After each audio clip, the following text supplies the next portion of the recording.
Hi friend, कसे आहात सर्वजण? चला तर मग सुरुवात करूयात आजच्या नवीन अशा छानशा व्हिडिओला. आज आपण तूप बनवणार आहोत. ते पण मी फ्रीजमध्ये साठवून ठेवलेली होती दुधाची.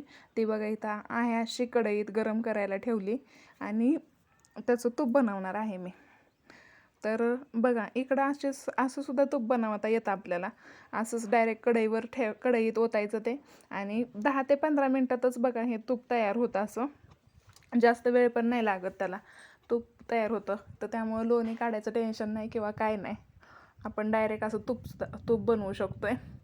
मी इथं बघा 10 ते 15च मिनटात हे तूप तयार झालं आहे. आणि तूप काढल्यानंतर चांगलं त्याच्यात तुळशीची पाने टाकलेत आणि आता ते गाळून घ्यायचं. बघा तूप तयार आहे आपलं इथं. चला तर मग व्हिडिओ आवडल्यास व्हिडिओला लाईक, कमेंट, शेअर नक्की करा. भेटूया उद्याच्या छानशा अशा नवीन व्हिडिओमध्ये. बाय. व्हिडिओ आवडल्यास व्हिडिओला लाईक, कमेंट, शेअर नक्की करा.